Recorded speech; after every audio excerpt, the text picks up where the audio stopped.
Bien, je suis heureux de me retrouver avec chacune de vous ce matin, cette belle assemblée. Ben, pour moi, c'est encore le matin, là. Je suis quasiment prêt à me coucher. Faut dire que j'ai travaillé depuis que je suis revenu de mon périple. J'ai travaillé une journée, c'est hier. Fait que surprenez-vous pas si je suis mêlé un peu encore. Mais je suis heureux vraiment de me retrouver avec vous autres cet après-midi. Mais j'étais là ce matin. Si vous ne m'avez pas vu, j'étais là quand même ce matin. Et c'est toujours un moment important, un moment d'église. Et j'étais absent du 30 août au 30 septembre, mais pas complètement absent. Parfois, vous ne veut pas. Je suis resté en contact avec les gens de mon église diocésaine pour toutes sortes de raisons, au moins pour savoir qu'est-ce qui se passait un peu. J'ai appris parfois un certain décès ou d'autres, un temps de maladie ou des choses, un petit dégât d'eau, aller pêcher, des petites nouvelles de même.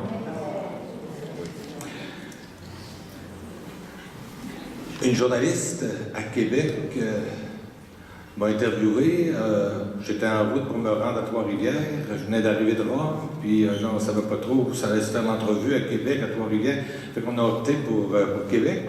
Puis ça a passé, je sais que ça a passé à la télévision. Et la journaliste, ça a duré peut-être 15-20 minutes, l'entrevue, mais elle a fait un petit scoop de 3-4 minutes. Mais à la fin, elle disait, ce que Monseigneur a retenu, c'est d'avoir ri avec le pape. Puis c'est vrai que j'ai eu un moment où ça a été très agréable avec le pape, où tous les deux on a ri, mais c'est pas ce que j'ai retenu de mon 15 jours de formation. honnêtement. Tous les nouveaux évêques, chaque année, les évêques nommés durant l'année sont invités par la congrégation des évêques ou encore les évêques qui ont été nommés par la propagation de la foi dans les diocèses missionnaires. Donc on était deux groupes. On était invités pour une session de formation. Et moi, cet après-midi, si je retrouve ce qu'on me demande de vous dire, de vous partager, mot de notre évêque, ce qu'il veut nous partager de sa formation à Rome et des deux plénières de septembre.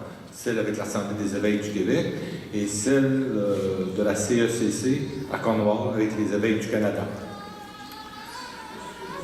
Avant de partir pour la session des évêques, certains malins me disaient, il n'y a pas de malins, seulement des malins, ils me disaient, ouais, tu veux-tu revenir tout croche, là, bien formé, là, bien crété, et ça semait comme un doute un petit peu chez moi en me disant, ouais, mais j'espère que c'est pas le genre de session parce que je ne suis pas très heureux. Je peux vous dire que j'étais très heureux tout au long de la session. Vraiment très heureux parce que c'était un approfondissement de la joie de l'Évangile pour des prêtres qui ont été appelés à l'épiscopat dans le sens d'être envoyés en mission. Vraiment, dans le tournant missionnaire. Donc, c'est un approfondissement de la joie de l'Évangile. Et le titre de la session, c'était « Serviteur de la joie de l'Évangile ».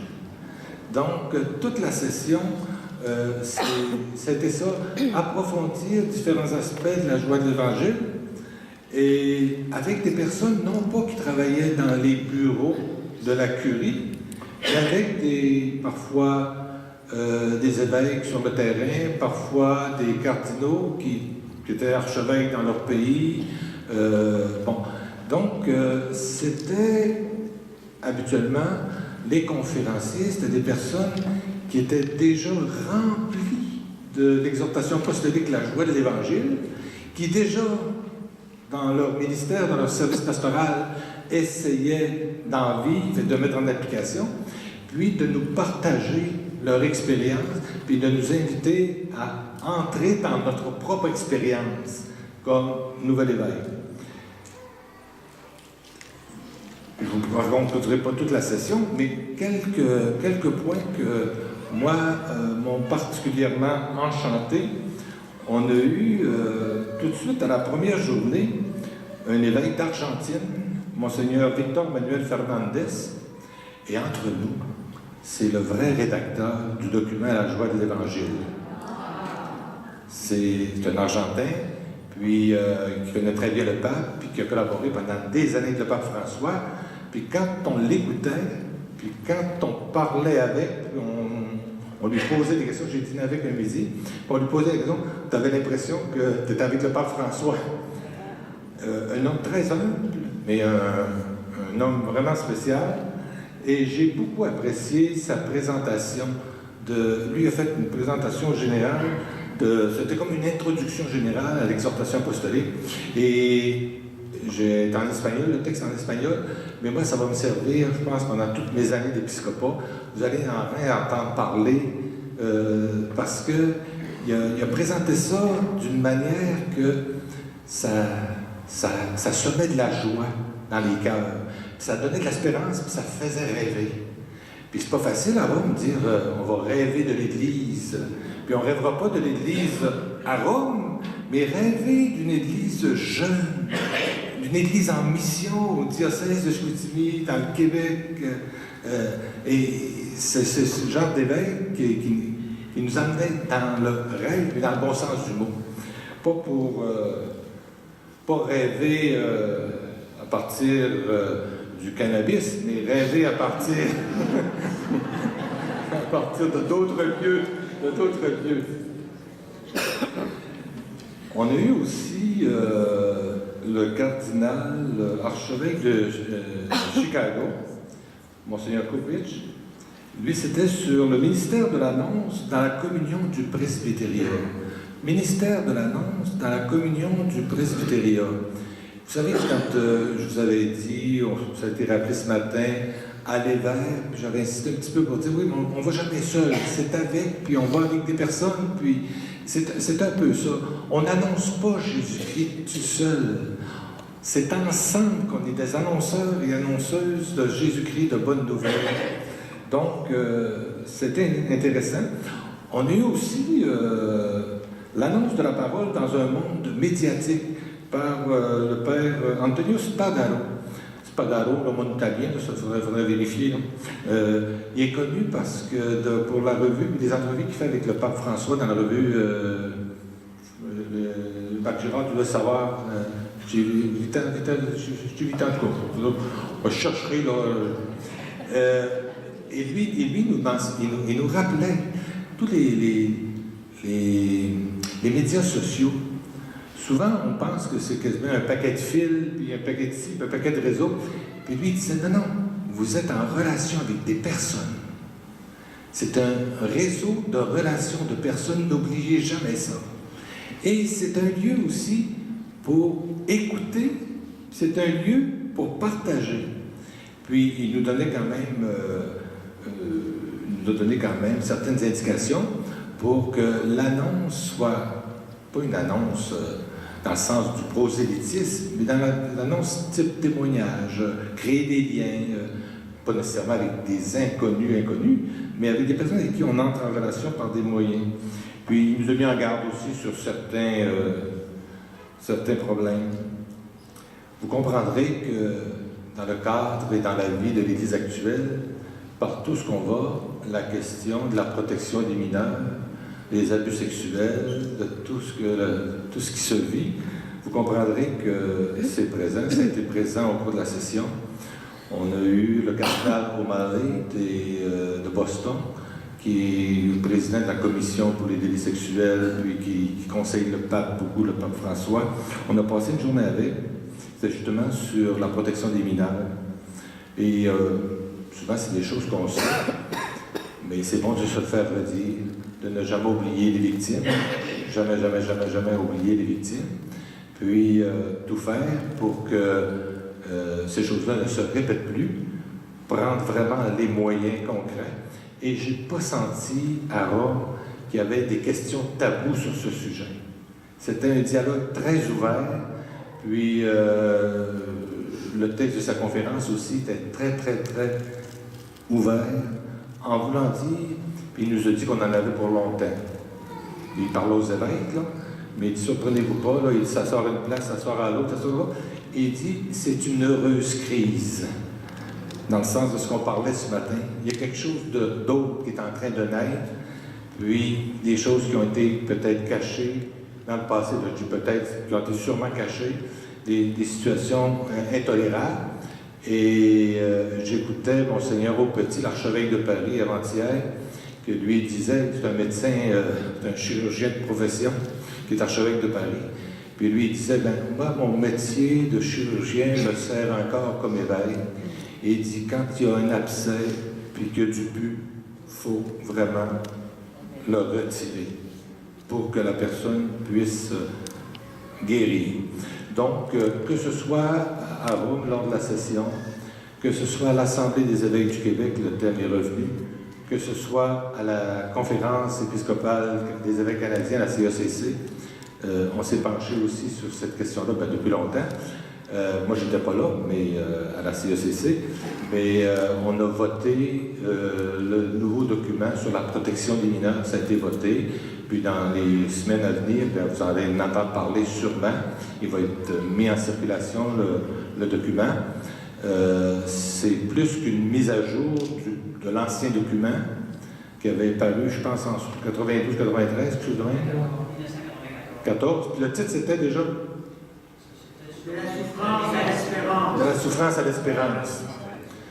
Moi, je me trompe avec un titre de livre qui était de l'araignée. De l'épreuve à l'espérance. C'est pour ça que je n'osais pas me risquer. J'ai dit, je vais donner un titre de livre qui va être haut.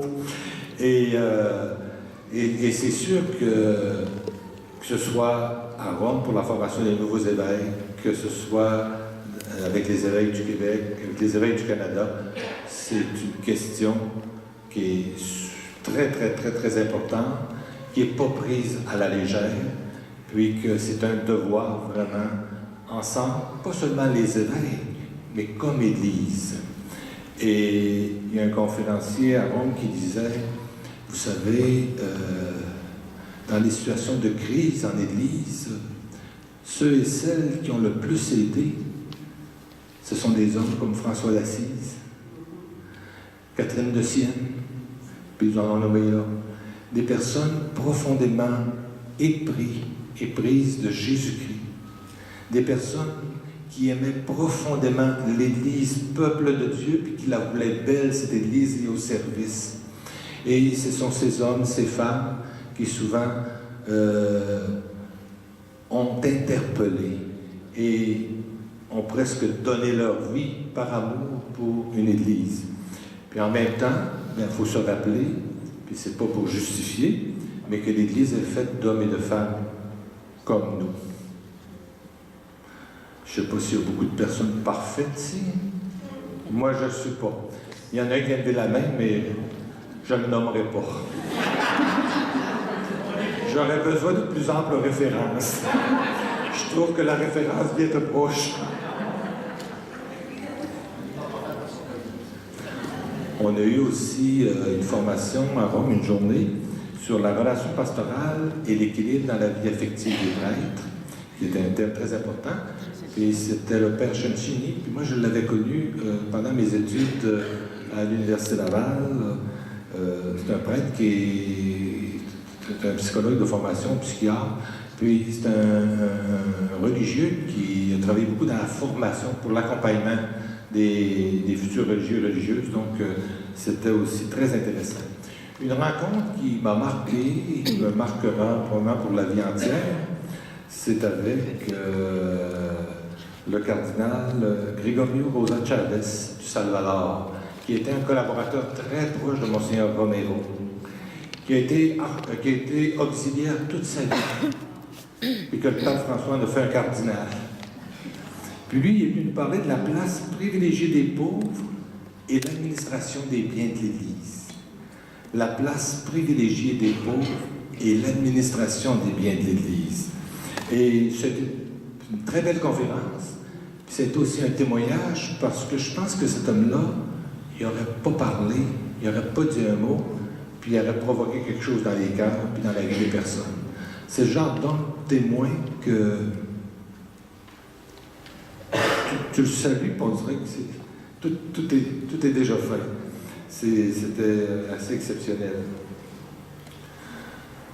Bon, il y a eu des moments avec quelqu'un que Marc Girard connaît très bien, cardinal Ravasi, un exégète aussi, collaborateur, Marc a déjà collaboré avec, je crois bien, pour le synode sur la parole de Dieu.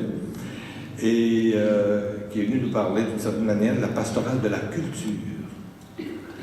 L'Église est incarnée dans un monde, dans une société, dans des cultures.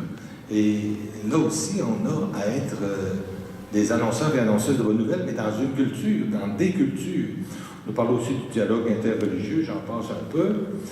Tout ça pour vous dire que la formation pour les nouveaux évêques à Rome, il paraîtrait qu'elle a beaucoup évolué, j'en suis très heureux, parce que des prédécesseurs me contaient qu'au début des années 2001-2002, c'était surtout les congrégations, les dicastères qui allaient vers les nouveaux évêques pour leur dire, ben, pour être évêque, il faut faire ci, il faut faire ça, puis là, vous avez besoin d'aide, ça n'a pas été pas du tout l'expérience que j'ai vécue.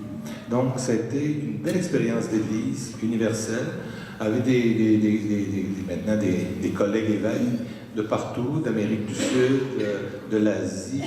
C'était assez exceptionnel. Et moi, j'ai beaucoup apprécié.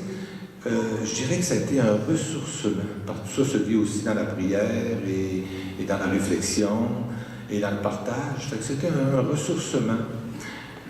Et comme on était 4 du Québec, puis on avait dit, nous, quand on s'est mis d'accord pour se retrouver à Rome un petit peu avant, puis vivre des moments ensemble, puis se connaître, tout ça, on a vécu une belle complicité, et maintenant on peut parler d'amitié. Puis on avait décidé que ça sera aussi un pèlerinage. Puis faire un pèlerinage à Rome, c'est au moins visiter les 4 basiliques principales. Et on a fait ce pèlerinage. On est allé au moins quelques fois à la basilique Saint-Pierre. On a prié vraiment tout près de Saint-Pierre, c'est ce qui reste. Et on est allé ensemble à Saint-Paul-hors-les-Murs. J'étais déjà allé avant, mais là, on est allé dans une autre dimension. 4 évêques du Québec, 4 jeunes évêques du Québec. Jeunes évêques du Québec. Je me suis trompé d'adjectif. Je me suis trompé d'adjectif, excusez-moi. Puis Sainte-Marie-Majeure. Puis on a fait les 4 basiliques, mais c'était vraiment comme une expérience de pèlerinage. On n'allait pas seulement se remplir la tête, mais se remplir le cœur. Et moi, ça, c'est une conviction et lors de la session, c'est ressorti à l'occasion avec l'évêque argentin Fernandez que je vous parlais, et il nous a dit, dans la culture actuelle, dans notre monde, c'est la première annonce. On en est là, la première annonce. On va rencontrer des jeunes hommes, des jeunes femmes, des jeunes adultes, des couples, que Jésus-Christ, ça ne dit pas grand-chose, à part être un sac des fois. Mais il nous rappelait, puis le pape François le rappelle aussi dans l'exhortation apostolique, ce n'est pas toutes nos connaissances sur Jésus-Christ, puis notre savoir, puis notre théologie que les gens qui réchauffent les cœurs, c'est notre expérience, notre relation au Christ. Et c'est ça que notre monde a besoin, d'entrer en contact avec des hommes et des femmes qui sont amoureux, amoureuses. Des hommes et des femmes qui vivent quelque chose. Et dans ce sens-là. Et il nous rappelait aussi, bien, ça des fois on l'oublie. Autrefois, dans l'Action catholique, c'était très fort, de personne à personne. Des fois, on veut évangéliser toute la gang en même temps. Puis c'est de personne à personne. Il n'a jamais oublié ça, de personne à personne. On nous rappelait aussi l'importance, des fois, on crée de grands ensembles. Puis je pense qu'ici au Québec, nécessairement, on est obligé de créer des grands ensembles. Mais on nous dit aussi, le travail ne se fait pas tant là. Ça, c'est l'organisation. Le travail, c'est dans le contact, sur le terrain, dans les petits milieux, et c'est là que ça se passe. Donc, il y a un tas de réflexions qui nous ont été faites, puis lequel je vais revenir. J'ai-tu passé mon temps, là? Parce que je ne suis même pas rendu à l'Assemblée des évêques du Québec. Donc, ça va aller, je vais passer ça vite. À l'Assemblée des évêques du Québec, comme je vous ai déjà dit, la question des abus sexuels est revenue. Tous les évêques ont pris la parole lors de la plénière. Tous les évêques ont parlé de comment on se situait dans ce qui se passait. C'était quoi notre manière de nous tenir debout dans le bon sens du mot. Il y a eu une session pour les prêtres venus d'ailleurs. Je dis session pour les prêtres venus d'ailleurs. Il y a eu une session qui a été organisée pour aider les prêtres qui viennent d'Afrique, qui viennent d'Amérique du Sud, qui viennent dans différentes diocèses. Parce que dans presque la majorité des diocèses du Québec, on fait appel à des prêtres venus d'ailleurs. des fois c'est 5, des fois il y a même plus de prêtres venus d'ailleurs que de prêtres diocésains au travail dans certains diocèses. Entre autres, Gaspé, Monsieur Gaétan-Proulx me disait actuellement, si je n'avais pas les prêtres venus d'ailleurs, je ne sais pas ce que je ferais. Parce que j'ai plus de prêtres venus d'ailleurs que de prêtres diocésains capables d'être en fonction et d'assumer des responsabilités. Et le mercredi, on a eu une journée avec les prêtres venus d'ailleurs. Il y avait 1 ou 2 prêtres de chaque diocèse avec leur évêque.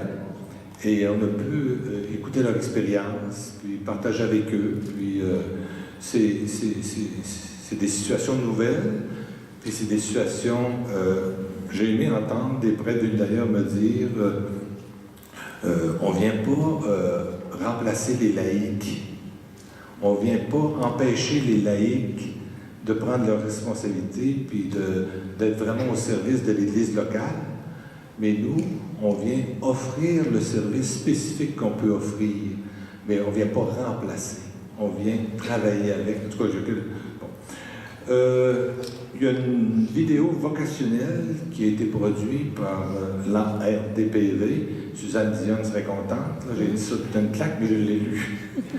Parce que Suzanne Dion, elle nous parlait souvent, Suzanne Dion qui a travaillé à la pastorale des vocations, elle nous parlait souvent de ARDPV. Moi, je n'étais jamais capable de le répéter. Et la vidéo vocationnelle avait été demandée, puis ils nous l'ont présentée, puis elle va être offerte pour qu'elle circule dans les diocèses. On est revenu, les évêques, sur l'expérience Venez à l'écart. Il y a des prêtres, des diacres permanents, des agents genre de pastoral qui, depuis plusieurs années, au moins 8 ans, vivent cette expérience-là, qui est très heureuse. L'évaluation est toujours excellente. C'est toujours une très bonne session. Puis la suggestion qu'on a fait cette année, d'une certaine manière, c'était aussi le temps peut-être d'ouvrir à d'autres, parce que maintenant, dans les équipes pastorales, il n'y a pas seulement des prêtres, pas seulement des diacres, puis les diacres, souvent, sont mariés, ils ont une épouse qui est engagée aussi en Église. Puis ça a eu l'air à faire pas mal l'unanimité chez les évêques. On va voir ce qui va arriver avec ça. On a parlé aussi des registres, je pose vite, là, les registres pour les baptêmes, les mariages, parce qu'avec les situations nouvelles qui se vivent, je sais que dans les paroisses, parfois ça crée... Donc il va y avoir de nouveaux registres, il y a une suggestion de nouveaux registres pour accueillir les situations nouvelles et que ce soit plus respectueux pour les personnes et les couples. En tout cas, ça va dans ce sens-là.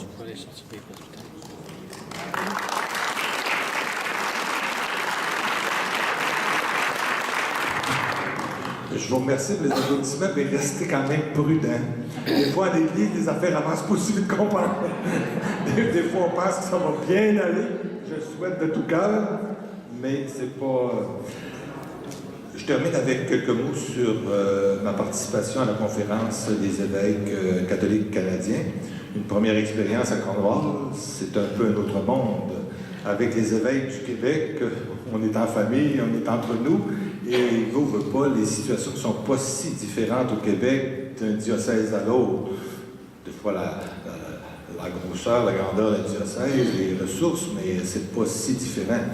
Au niveau du Canada, quand tu écoutes les évêques de l'Ouest, tu as l'impression que c'est toi qui viens d'ailleurs. Comme l'impression que c'est moi qui est l'éveil venu d'ailleurs.